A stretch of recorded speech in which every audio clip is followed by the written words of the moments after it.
Hello, Manchester, and welcome to another edition of Girard at Large. I am your primary is this coming Tuesday host, Rich Girard. Thanks for tuning in.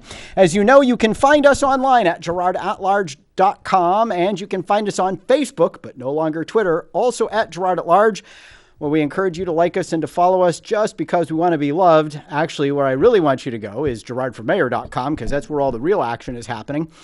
And if you're on other social media, Gab, MeWe, Minds, Codius, Tumblr, you can find me there too. Some version of Girard at Large. All right, so today is, what's today, the 16th?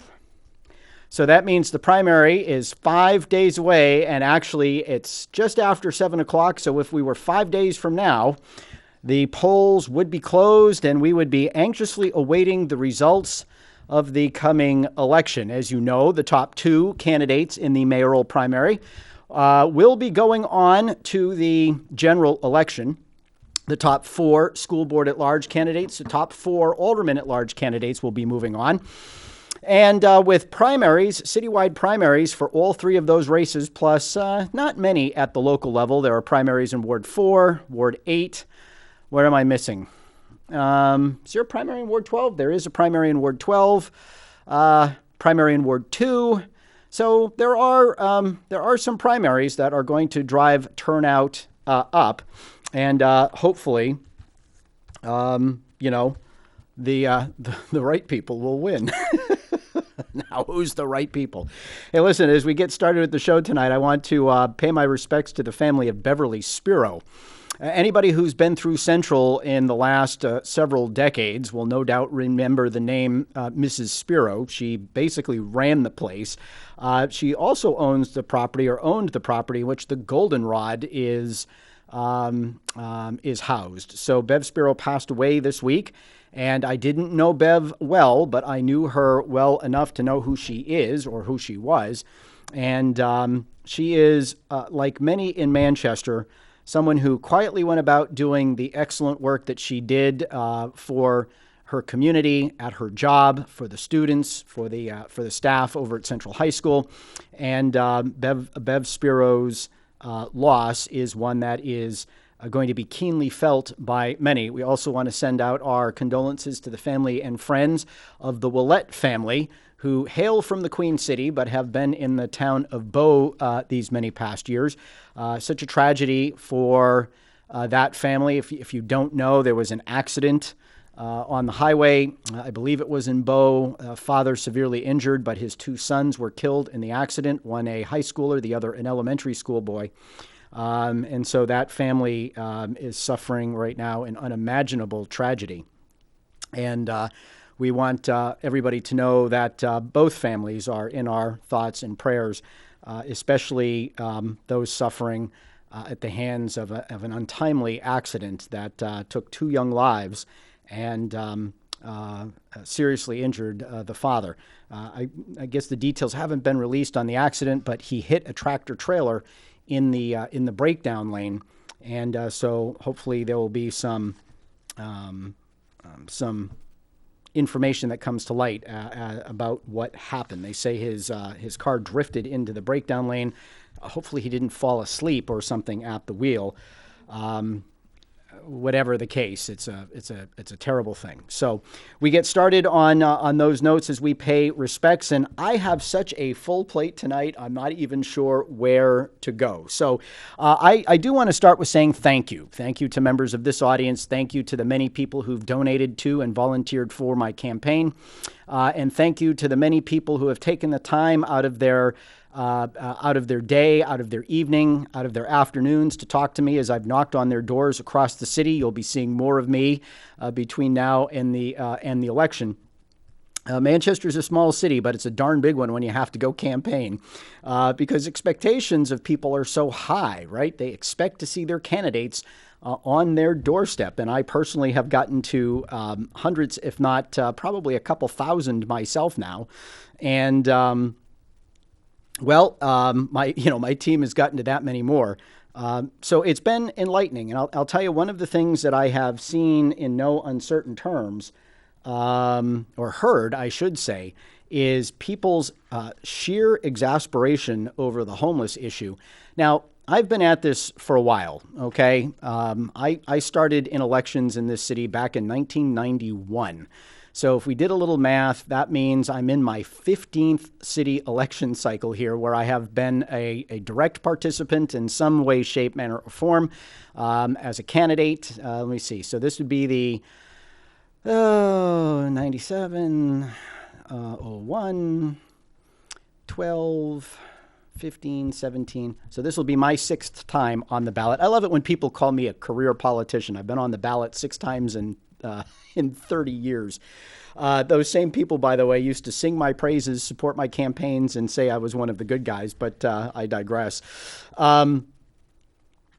And I've done a lot of door-to-door, whether it's for my own campaigns or helping other people out or campaigns that I've managed. I have never in my time seen this city so worked up over any issue as it is right now over the homeless issue. And it has people absolutely side by each with themselves in a way that I truly and honestly have never seen. Brendan, you got those photos available? I get...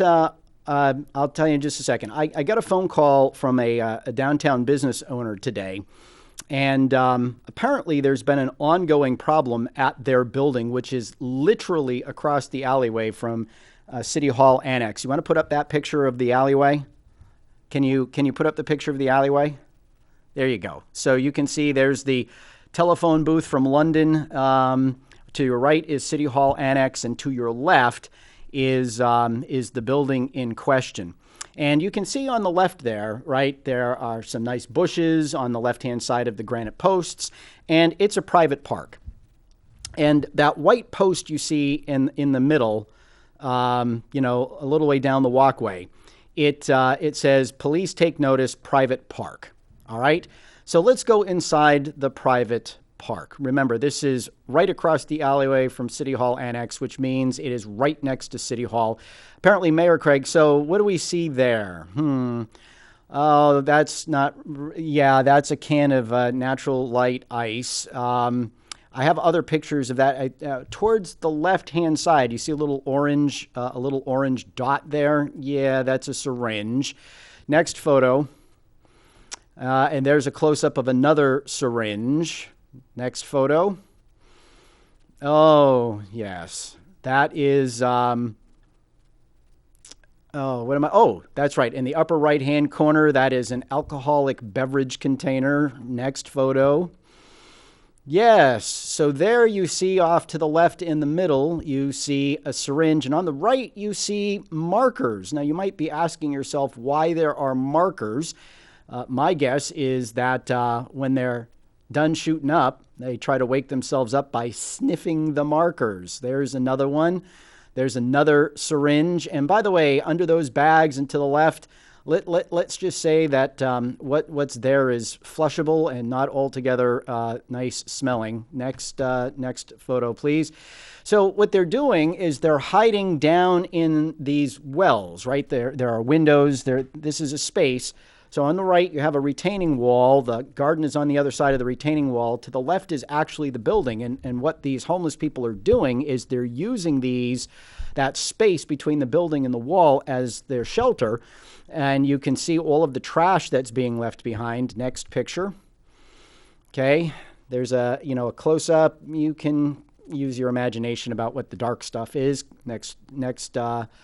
Yeah, there is a syringe there in the center, a little off to the right of the plastic bag below the newspaper. That looks like it's got wording and some kind of cup on it. Yeah, there's a little pullback. You can see more trash, more needles. Yep. And then we're back to the beginning. So now this property owner, oh yeah, that's a good one right there. You saw there you go. There's boing right there. And, of course, being an insulin-dependent diabetic, I know what those needles look like, right? And no, I would never go touch one of those because God knows what's in them. Now, remember, the state of New Hampshire passed a law that decriminalized having what were referred to as residual amounts of illegal drugs in syringes because the idea was that people who are using these syringes were throwing them away because they didn't want to get arrested by police. They were leaving them in places like this, in parks, playgrounds, wherever it was. They were done with them because they might get arrested. Well, that law has been a complete and utter failure because the city continues to suffer with these needles every place. And all we've done now is give people a free pass. You can't walk around outdoors with an open container of alcohol, but you apparently can run around with drug-filled needles that are no longer criminal. It's no longer criminal possession because, we don't want people to discard needles. Now, the property owner here pays about $45,000 a year in property taxes. The property owner here has made personal appeals to the mayor of Manchester to walk the half a block from City Hall to his place to see it for herself, to get an understanding of what this property owner for months now has been dealing with. The mayor has yet to show up, and to my understanding, her office has yet to even respond. The police have been notified of the problem. Apparently, these vagrants move in on Friday night, knowing that people, generally speaking, will not be in the building over the weekend, and they find it like that on a Monday morning. It takes a while, but eventually it gets picked up.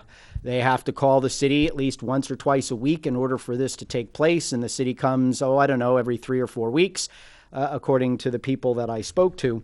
And this is what's happening in our downtown with the homeless. Now, that's just one area. And as I mentioned, the homeless problem has been a huge one here in the city. And at literally every single door where someone has wanted to talk about what's going on in the city, that has been the first thing out of their mouths. And if it hasn't been the first thing, it's been pretty darn close to it. And so it's fair to say at this point that the city is seized with this issue.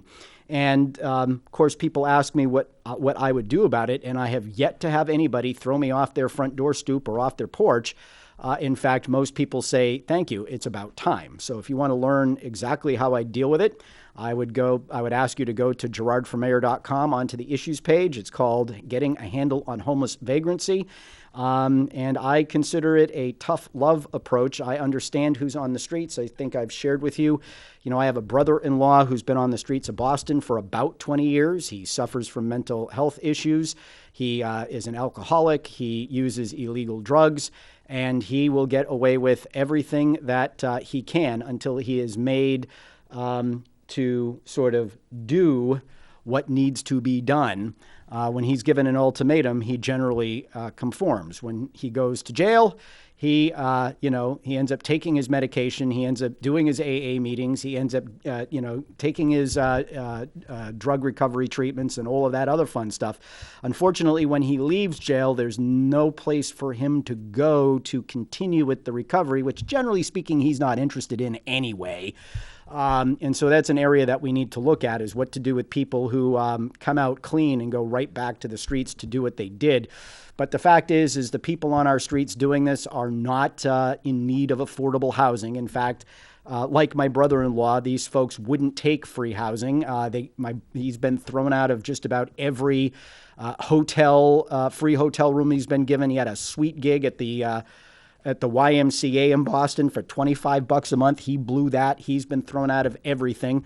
Yep, he pitches a tent in the woods, and sometimes he goes back to his tent, and his tent is gone, which makes him mad, but that's okay. There's always someone else to give him another one and collect the stuff. He used to sort of hoard things at my mother-in-law's house years ago, including a camper that he managed to buy with all of the federal welfare money or state welfare money he gets. Like many people in Manchester, they get signed up for disability benefits, food stamps, they get phones from the government, fill in the blank, whatever aid they get. And funny thing is, he wouldn't even live in the mobile home that he bought. How about that? Yeah. So it's not, and being homeless isn't a crime, but that doesn't mean we have to tolerate the crimes that are committed against property owners, against individuals. They have no right to squat. But now here in Manchester, thanks to Joyce Craig and the genius we have for a homeless initiatives director, we are now a sanctuary city for homeless camps. As long as they're not bothering anybody, we're not bothering them, says Shauna Green, the director of homeless initiatives here in the city. So she estimates that there are at least 20 such camps around the city. My guess is it won't be long before there are 40, 50, or 60 of them, and before they all start to grow to a point where, maybe they'll start to bother somebody, and so maybe we'll have to bother them, like is what happened today along the river by Exit 4 on 293, where a major camp called the O'Connell Camp, because it's near the O'Connell Lodge on the west side, was finally dispersed today. So again, it's not just a matter of shutting down the camps and enforcing the laws. It's a matter of doing what we need to do to shut off the magnets. And those magnets, in my opinion, are Safe Station and all of the illegally operating sober living businesses that have invaded and destroyed the neighborhoods that they have gone into, at least the quality of life of them. Listen, if they can't be bothered to go through the process that the city has to operate legally, then they're not going to do a decent service to the people who are their clients. The turnover in these things is horrific. The fail-out rate is even worse. And these folks eventually, in some way, shape, manner, or form, end up on our streets. So the city's pretty worked up about this, and it should be. All right, we have a call. We have a call from Barbara. Barbara, you're on the air. Hey, thanks for calling in. Rich, for taking my call. And I know the election is days away, and yes. I wanted to emphasize something that hasn't been in the press, even though it was released to the press. Okay. And that is that the state New Hampshire Right to Life organization, which has been in existence since 1973, their political action committee endorsed you for mayor, and they did it because yes, they did. of your personal and private life actions, which showed that you are a stalwart supporter of the right to life. And as an alderman, as a private individual, in trying to expose and stop Planned Parenthood and trying to help with the Save CNC efforts, in allowing individuals to come on your radio program and your television program regarding the advocates who offer the pro-life voice in the community. So I wanted to let people know that, and to let them know that they can go to New Hampshire Right to Life .com and see that endorsement. And frankly, you're the only candidate in the city of Manchester that has been an activist on this issue and has stood up and has participated actively over many, many years. The last time we went through the Save CMC issue, and we're in it again, but that was in 2010, and previously to that, it was 1993. So I hope people will look at you as somebody who is, just not wringing their hands and complaining about issues that are going on in the city, but will see that you actually stepped up to the plate, put your name on the line. I'm a former state representative. This is Barbara Hagan, and I'm proud to support you in your campaign for mayor, and I hope people will vote for you on Tuesday. And I thank you for all that you have done. Well, Barbara, thank you. I appreciate that very much. And thank you for all of your support. You've been wonderful. All righty. So we want to thank for that. Yeah, it's strange that the life issue has now made its way into the mayor's race, but I'm very happy to accept the endorsement of New Hampshire Right to Life. I am a hardcore, I guess if you will, right to life person. And I'm convinced that one of the ways that Joyce Craig beat Ted Gatzis back in 2017 was because she took national issues like abortion and got people who are not typical city election voters to vote based on those issues. And abortion is certainly one of them. She is backed by very radical pro-abortion organizations like Planned Parenthood and Emily's List, among others. And so, I think it's important for people on my side of the issue, opposite, Joyce's side of the issue, to know that she's made a big deal over abortion here in in these elections, in all three of her elections. And, it would be, I'm glad to have the help of Right to Life folks. And if you're Right to Life and you don't typically vote in city primaries, now you have an understanding of why it's important that you do, as people like Joyce Craig influence policy here at the city level, like, backing the so-called buffer zone bill.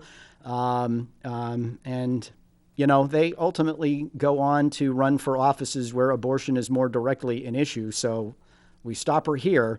We prevent her from trying to, push her pro-abortion politics on the state. I mean, good grief, she even opposed the late-term abortion ban that New Hampshire is like one of the last states on the planet to actually enact.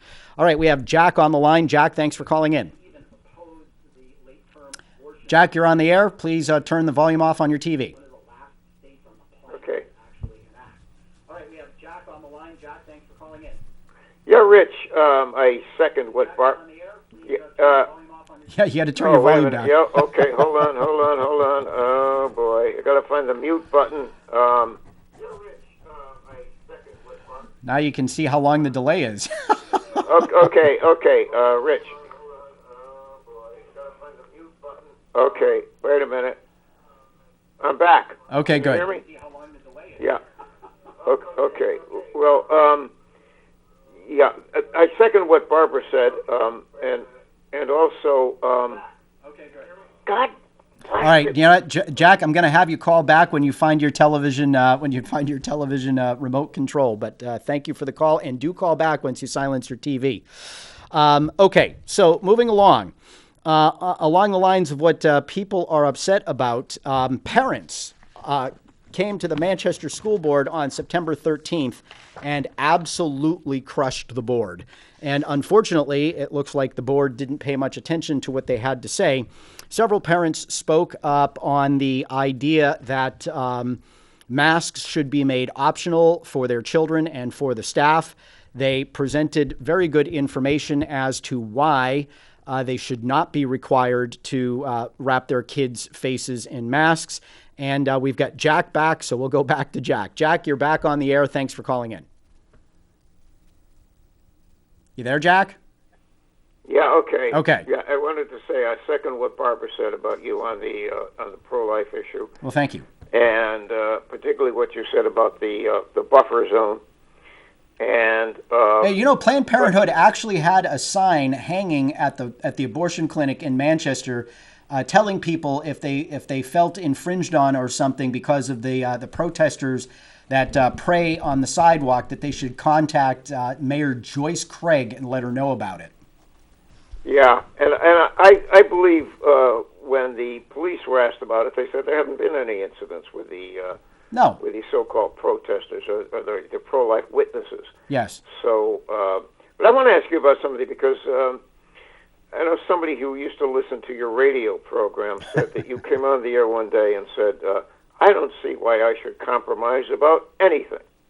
And he said he could not fathom that, from a politician, because politics is, to a large extent, the art of compromise. So could you explain that a little bit, what your attitude is about? I mean, my complaint is usually about politicians who compromise too much. Yes. But to say you won't compromise at all, if that, in fact, is what you said, it could be a problem. So could you expand on that? Well, thanks for the question, Jack. I mean, I honestly don't recall saying something like that, although I can't deny it. I mean, I was on the air at least 3 hours a day, 5 days a week for well over 6 years. So I suppose I could have said that. But here's my general thought when it comes to compromise. I operate by a set of principles, and those principles I hold pretty near and dear to me. if I can advance the principles that I hold or the causes that I believe in a give and take, then I certainly am going to consider that. I think probably one of the best areas where I can have a record there is when I was chairman of the negotiations committee on the school board. I certainly didn't get everything that I wanted, not from the committee and certainly not from the bargaining units that I was across the table from. But we were able to advance the ball on a number of issues that were necessary to improve the school district's operation and financial bottom line, and also help the employees through a little give and take. So I do understand that government requires, the art of governing, so-called, requires that there be a give and take on the issues, and I'm realistic enough to know that I'm not always going to get what I want, but I think it's safe to say that what I won't do is agree to something that fundamentally violates a principle that I hold or a belief that I have. I won't sacrifice a core principle or belief on the altar of expediency just to say I got something done. I do remember telling the attorney that worked with our negotiations team after the mediation failed with the MEA that the committee is uninterested in a bad deal. We'd rather have no deal, and that actually surprised him to say that we would rather have no deal than a bad deal, or one that went against what we wanted to do. So I hope that answers your question. I certainly understand that compromise is necessary and that everybody's got to be able to walk away from the table claiming some level of success. But I think my track record in public office underscores the idea that I will never sacrifice a core belief or principle, especially if I've campaigned on it and told people where I stand. I take that as a sacred trust, and I would never forsake any promise that I made. And and in my public life, I don't think in my public life in office, I don't believe I ever have cast a vote or taken an action that contradicts anything I've said I would do or said I stood for. Well, I appreciate that, Rich, and Bob Shaw used to say, "I can't afford harmony." That's right. You used to do a radio show with Bob, didn't you? This is Jack Kenney, for people who don't know, the legendary columnist from the Union Leader and other and other conservative publications. Once in a while, I can sneak an op-ed in, and that's all I can do anymore as far as the daily newspaper goes. But appreciate your efforts. Wish you well. We'll be voting for you on Tuesday next. Thank you, Jack. I do appreciate it. Bye. All right. So there it is. And I see things popping up here on the screen for Facebook Live. I'm having also a bunch of text messages come in, which is a little distracting. So back to this. So parents came to the school board, getting back to where we were, and absolutely crushed the school board. There's a parent circulating a petition. They actually sent it to me, and I brought it to a neighborhood meeting that I held in Ward 5. Pretty enthusiastic crowd out there in Ward 5. Thanks for being there, guys. It reads as follows. There is apparently a state law, RSA 197:2, that allows citizens to sign a petition to force a special meeting on the topic. So it says, pursuant to RSA 197:2, we, the undersigned duly registered voters within the Manchester School District in the town of Manchester, New Hampshire, hereby make application to our school board to warn a special meeting to act upon the following question: to see if the voters of the Manchester School District will vote to adopt the following provisions pertaining to the requirements to wear face coverings within the Manchester School District. A, the use of face coverings shall be optional for all students at the sole discretion of their parent or guardian. B, the use of face coverings shall be optional for any employee and visitors on school district facilities and attending school-sanctioned events. So I presented this to the to the people at Ward 5, and I actually got applause for presenting it and telling people that I do not favor mask mandates, nor do I favor vaccine mandates. So I told the person who sent me this, if she gave me a write-up, I would post it to my website, along with the petition so that people could download the petition, sign it, and send it to her. So this will go up tomorrow, Friday, the 17th of, is Friday the 17th? Yes, Friday the 17th. So that you can, if you're so inclined to do it. Now, the school board in Manchester has imposed a mask mandate, and there's heavy pressure, though they have not required it, to get people vaccinated. I do not support any mandates at this point in time. People understand the liabilities that are out there. If you wear a mask and or have been vaccinated, you are protected and should not be worrying about people who aren't vaccinated or aren't wearing a mask. You've taken the precautions that you need to take. I actually had this conversation with my doctor's office today, and my doctor's office said, well, they had an obligation to protect me as a patient. Now, I cannot wear a mask. I cannot breathe through a mask. And over the past year, I've been wearing a face shield. So I went to my doctor's appointment Wednesday with a face shield, and I was told that was no longer acceptable. That conversation did not go well. And, I spoke with the office today, and the director of the practice said, well, we have an obligation to protect our patients. And I said, I have an obligation to protect myself. I know what the risks are, and I am well aware of what I do and don't do and what could be out there and what isn't. I was wearing the face shield. I was socially distant. I did not, I answered the questions all the correct way. I don't really see what the problem is, and I don't need you to protect me. I need you to provide me with the medical services that I was there for. I don't need you doing something, making me do something for my own good. I moved out of my parents' house a long, long time ago. I am not a child. I am not a ward of the state. And, I'm not going to be told what to do, especially when I cannot do it. Is that clear to everybody? And I really don't think government ought to be putting people in a position where they are being forcibly injected with something or having to put something on their faces. Anyway, several parents spoke, and I have posted something to girardformayor.com under the announcements section. You can see that there. I link to it. So you can read it. Now, this could end up being on a ballot if I'm reading it and I understand what they're trying to do correctly, because the school board is once again turning a deaf ear to the parents. The other issue that was brought up is several parents brought up what I would consider to be highly inappropriate material that's been introduced to their children in elementary school. And the beauty of this is one of the administrators was called up to answer questions, and she actually admitted that she hadn't even read all of the materials that they had put into the schools.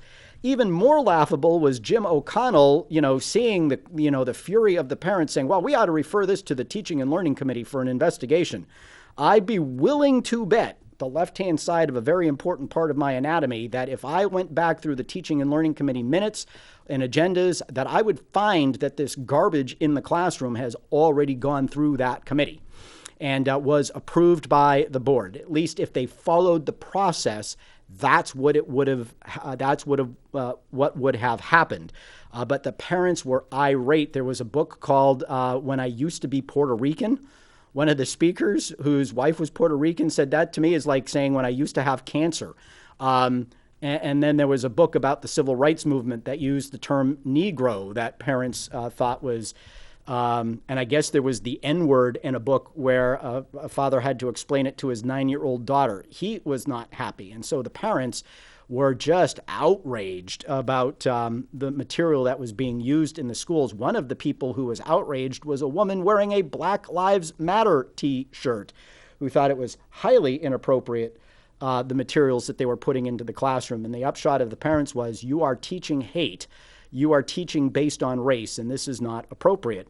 And what did we get from the school board? Well, you can go see. But I just want to let those parents know that I agree with you. When I was on the school board, I took a hell of a lot of heat. In fact, I was protested by Black Lives Matter because I opposed various policies that would get into the cleansing of our curriculum to make sure it was culturally appropriate. And I opposed the introduction of I think it was was either, I get two numbers in my head. It was either a $90,000 or a $200,000, introduction of a book series that I thought was just ridiculous in the messaging that it had on everything from race to development to immigration and everything else. It was a horrible series of 37 books that went into every single one of our elementary schools.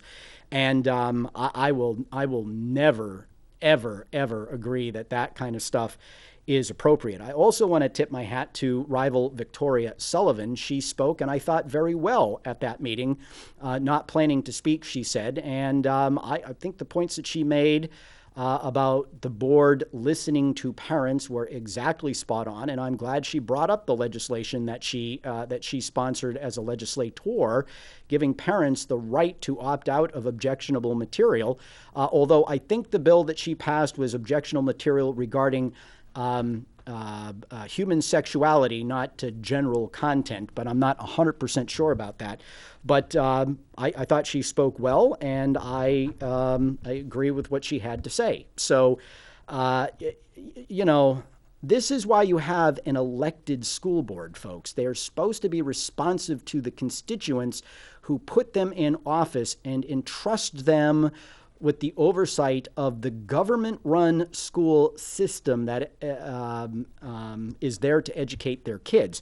And the reality of the situation is Manchester is still losing kids. I think it was at that same school board meeting, or maybe it was another committee that I watched. Watching Jim O'Connell chair the special committee on legislation in Concord, or whatever the heck they call it.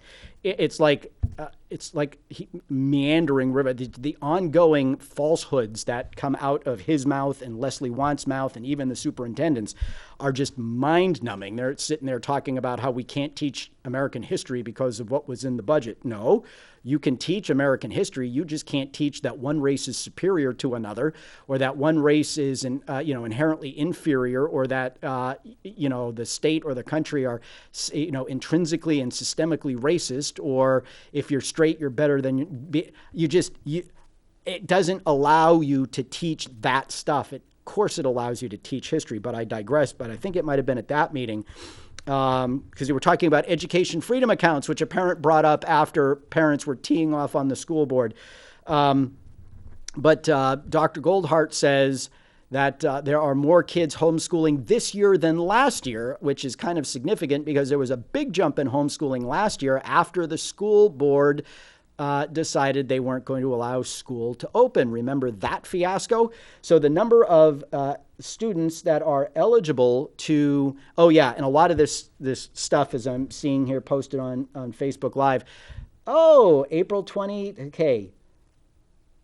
All the stuff the parents were objecting to came through the Teaching and Learning Committee on April 22nd, 2020. So they just referred it back to the committee that referred it to the board, both of which approved the garbage that the parents are now complaining about. Glad to see you're paying attention there, Jim O'Connell. You voted to approve it. Now that parents are unhappy with what you voted to approve, you're going to make pretend that it's got to go back to the committee to be vetted. Way to go. But I mean, this is it. There was an administrator in the school district who I didn't always agree with tell me not that long ago that he wished I was back on the school board. And I said, really? I'm a little surprised to hear that. He said, well, we didn't always agree, but at least you read your agendas and your materials, you did your homework, and you could have an educated conversation about the pros and cons, of what was on the table. So they never minded that I opposed them, because it was always a well-founded discussion and respectful of the facts and respectful of them, as opposed to what they have now. Isn't that great? So thank you to the person who posted that stuff up. I'm glad I caught it. But Jane Bolio and Julie Turner, these school board members lecturing parents about how it's their number one job to do what's in the best interests of students, as if to tell those parents that those parents were too stupid to know what the best interests of their kids were. And then Jane Bolio, wait, you have to remember, we're in a pandemic. I mean, the crowd booed her, and I think rightfully so. So I just want to let those parents know that not only do I stand with you, I have already fought those issues on your side, and as your mayor, you can rest assured that I will insist on a change to how these curriculum choices are made. As a school board member, I actually held up the curriculum guide for 2 years at the curriculum and instruction meeting, because the only role it gave parents was to show up at open houses and inform the schools about what the schools needed to know about their kids. That was it. But at the time, I pushed for a paradigm that brought in college professors from our local colleges, the ones that actually teach the classes. So they would say, yeah, if a kid comes out of your high school and comes into my freshman English or math class or whatever it was, and could do this, they would be able to do the college level work in my class. I think we should involve the trades, businesses, and parents. So in a public process, not a cloistered one buried somewhere deep in a conference room of the district, so that when these matters are considered, there is a public record of it, and it must go to committee, and it must go to the board for a full review. And we can only hope that the elected officials would do their job. So that was that. And I already talked about the petition, so I'm going to get that petition up tomorrow, and that way, you folks can sign off on it if you'd like. I can think of nothing better than to turn over hundreds, if not thousands, of signatures to the school board saying, well, if you won't do it on your own, we're going to put it on the ballot. That would be great. All right, you may have caught something in today's newspaper.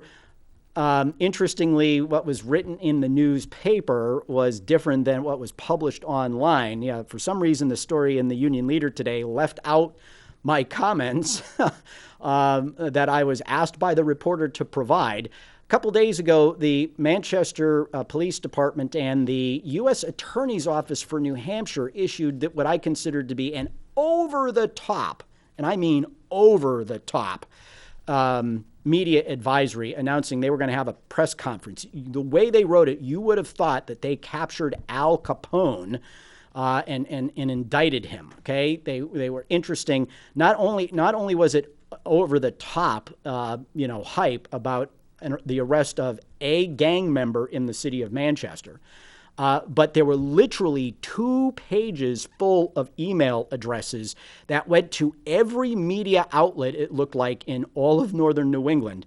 And I was blown away when I saw this. So I thought, oh my God, they've taken down a major crime lord in the city of Manchester. So as the press conference was about to take place, the police department issued a statement saying, just kidding, no press conference, due to scheduling conflicts. Now, you would have thought they would have had that worked out before they called the press conference, right?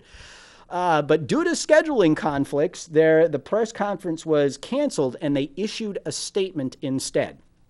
Now, if you go to GirardForMayor.com, I wrote an article, I released a statement. It's called "Where's the Beef?" And here's why. The fellow that they picked up on the on the west side, Francis is his last name. I'm drawing a blank on the first name. Obviously not a good dude. Okay, he belongs to some gang that's based out of Chicago. I love how they write the story, right? It used to be an all-black gang, but they now have diversity because they have white and Hispanic members. This is true about how they wrote the story. I'm not lying. And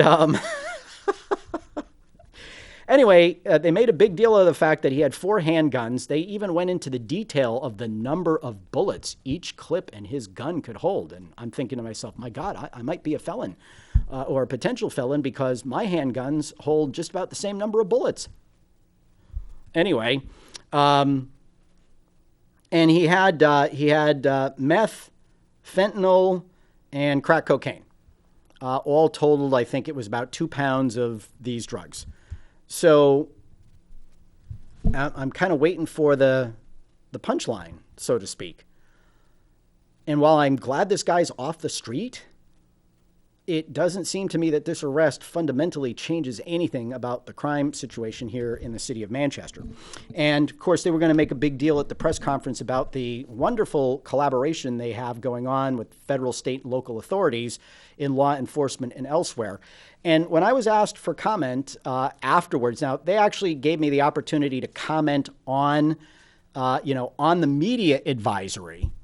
And I said, well, no, I'm not going to comment on a media advisory. I'll wait to see what the announcements are, and I'll comment on those. My opponent in the race, she jumped right on the media advisory. So I thought what she said was really not responsive to the situation. But anyway, that's neither here nor there. I digress. But so I said, well, look, collaboration with federal, state, and local authorities is nothing new for the Manchester Police Department. So I don't really see what's new here. And given the, given the hype, I'm not sure why this is even a story. Because, we didn't take down the leader of a gang. We didn't arrest an entire gang. We got a guy that had 4 guns and some drugs. And this is supposed to be the fruit of this huge joint effort between the federal government and the state of and the city of Manchester. This one guy. And I'm supposed to look at that and say, oh, my God. There's light on the horizon. I'm not buying it. And I got to tell you something. I'm probably going to take some flack for this, but I really don't care.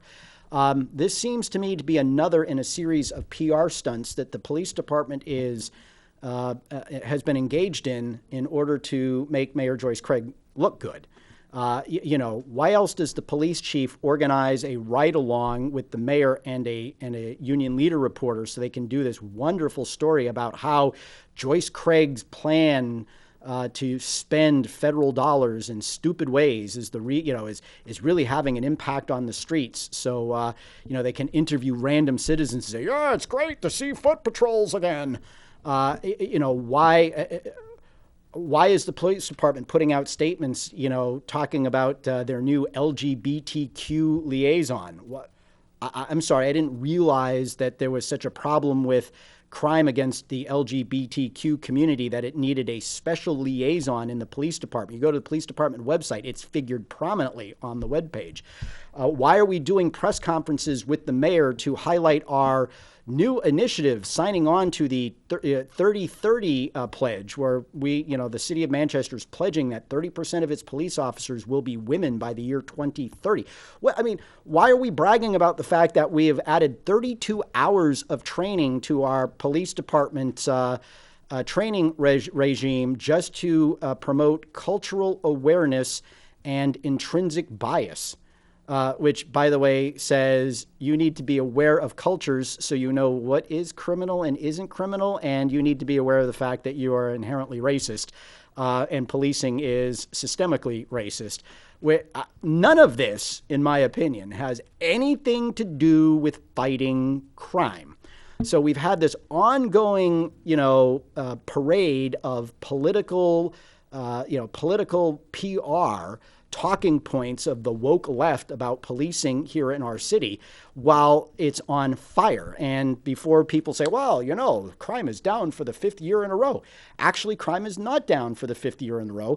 Crime will not be, the 2020 crime statistics will not be finalized until the end of this month. Okay, that's when the FBI will report what the official crime statistics were. And the crime statistics for the current year will not be finalized until 2022. So they're taking their own statistics, which are subject to adjustment, don't you know, to try to make the case. Well, the funny thing is when the police released back, I think in February or March, the fact that crime in 2020 was down again before the official numbers come out, they also put in this little line about how they credited COVID-19 lockdowns and everybody being at home with the reason why crime came down. And you can read about that in my plan to reduce crime and protect neighborhoods, because I think it's a relevant point. So I guess Mayor Craig is going to take credit for COVID too, bringing crime down. The police are saying it was. So we have no idea whether or not crime is down in 2021. We might be able to compare some statistics here and there that show a positive trend. And if that's the case, I'm happy that's the case. But I'll tell you what I think they should do is, instead of all these PR stunts and all this political correctness BS, given what I showed you last week, maybe we should have a few hours of training on city ordinances and what is a violation of city ordinances, so we don't have police officers standing on citizens' porches telling them, even if there was something they could do about the graffiti they recorded on their phones and the pictures of the graffiti artists that they took and gave to police, they wouldn't do it because, there was no damage and it was on city property. Really? Because the ordinance doesn't say that. So maybe our training should be on what the law is and how to enforce it, instead of, you're a racist. And here's why you're a racist. And that you don't know that you're a racist is not evidence that you aren't a racist. This has nothing to do with anything. So the police make this big brouhaha, this big, whoa, look at that. You would have thought they caught Al Capone, as I already said. Nope. They caught one guy with a few bags of drugs and 4 handguns. And I'm not trying to minimize it. He's not a good guy. But if this is what we're getting out of all of our federal collaboration, then I'm a little concerned about whether or not the effort is broad enough to do anything. And frankly, most communities that bring down their violent crime rate systemically and with a sustained focus go after quality of life issues and crimes in their community. Peoria did it. New York City did it. Any number of other communities do it, because when you take care of the little crimes, the big crimes don't come along, because criminals don't like to be in communities where they might get caught, and they think they're going to get caught in places that pay attention to small things. Don't believe me? Go speeding through Goffstown. See what happens to you there. So that was just, to me, that was an embarrassment. And you get Joyce Craig in the paper saying, "Oh yeah, this is great. This is evidence that our American rescue plan funding is already yielding results." Really? I'm not even sure they've started spending the money, but that's wow. I just really don't even know what to say. All right. So on the business side of it, I spoke with a business, a constituent, a supporter of mine said, "Hey, you need to talk to these guys." I don't want to mention the business because I don't want to get anybody in trouble. And they just actually came to a settlement with the city, but they spent tens of thousands of dollars in a dispute with the planning department over paving over a spot on their property that used to have a small building. Okay. So they raised the building. It was no longer useful, and they paved it over. It wasn't a big building, but apparently the paving was enough that the planning department said, "Oh, you needed a site plan review for this." And they're like, "Why?" All we did was, because when you did that. And so this property that's been around since, the late 40s, early 50s, suddenly was subjected to the requirements of our current master plan. And after a dispute where tens of thousands of dollars had to be spent on lawyers, this is a small business, this isn't a big company or anything like that. The planning board or the planning department forced them to capitulate on a number of things. They ended up having to go buy land from a neighboring property because apparently they paved over some of that land. So that was a problem. But they had to pay a steep price, shall we say, to buy the necessary amount of land from the neighboring property to create the proper buffer zones. And now they're going to have to rip up entire parts of their parking lot to meet the city's green requirements. That's right. Thanks to the master plan that was just replaced with a master plan that was worse, whenever certain amounts of work are done to any kind of a site. And I've heard about this all over. I was talking to somebody on the west side. There's a lot on the west side that has a house and has been 100% pavement since the time it was built 100 years ago. Well, they wanted to do some renovations to the building, and they used it as an opportunity to go in there and force them to cut out half the pavement to meet the city's green requirements. And they replaced the pavement with gravel. Yeah. So this business is now going to lose about a dozen parking spaces because the city is making them plant shrubs. I got to tell you something, folks. When you see Joyce Craig, like you did in the newspaper, the Sunday News, and I encourage you, by the way, you can go to GirardForMayor.com and you can read that article. It's called "In Their Own Words." The union leader asked us each 5 questions and gave us 150 words to answer. Yeah, I encourage you to read that. Like I said, it's at GirardForMayor.com. Joyce talks about how the new master plan is going to foster innovation for businesses and creativity and all this fun stuff. Nope, it's going to impose an even more heavy regulatory burden with green requirements and everything from the design to trees being planted. And I got to tell you, the business owners that I've spoken to, I could tell it's flat out extortion what members of the planning department are doing to businesses and how they're forcing them, knowing that they've got deadlines on leases or they need parking or there's some kind of other issue. They are putting these folks over a barrel so that they can dictate terms to people over how they're going to manage their property, how they're going to be allowed to develop their property. I don't know. It seems to me if you've got a busy roadside business, you want those dozen parking spaces off the street and not on the street where they could be dangerous. Folks, it's a bad attitude when it's a bad atmosphere when the people who regulate you believe they have ownership and power over your property and its viability. That's wrong, and I addressed that in my community and economic development plan. You can take this to the bank, and you have not heard this from a mayoral candidate before, and you will probably never hear it from a mayoral candidate again.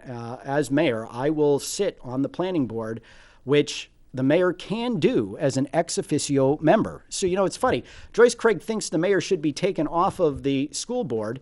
If I were Joyce Craig and I really believed that, then I would not go to a school board meeting and I'd show everybody in the city exactly how wonderful it would be for the schools to operate without the mayor to make my point.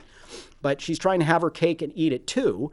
And that is a problem. So if you don't think the mayor belongs on the board and you're the ex officio member of the board, then don't show up and let everybody see how the system would work without the mayor. And that way they can make a judgment as to whether or not you're right. Okay, she's an ex officio member of the planning board. She's never shown up. Now, she's appointed somebody as her designee, but I read the ordinance, and the ordinance doesn't actually allow for the mayor to have a designee. It says the mayor can sit there.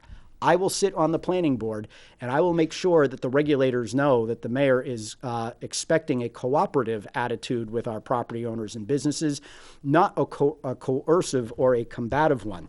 All right, as I close out the show here, I want to ask you to go to GirardForMayor.com. The contact page is where you can volunteer. We've got lit drops. We've got sign holding. Of course, there are always donations we're happy to accept. And anything you can do to help us as we come towards the finish line here would be sincerely appreciated. And again, you can do that at GirardForMayor.com. Sign up for our newsletter. Be connected. Now, I haven't really pushed this or promoted this from the show over these many weeks, and there are people who really think that I should have and missed an opportunity, and maybe I did.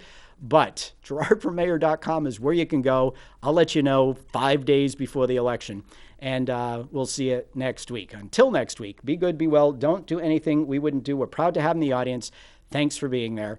Remember, Tuesday the 21st, vote. The polls are open from 6 a.m. to 7 p.m. If you don't know what ward you live in, you can go to the city clerk's website. There is a "What ward do I live in?" And yes, you can bring your ID to the poll and proof of residence. You can register right at the polls on Election Day. I ask for your vote. Be good.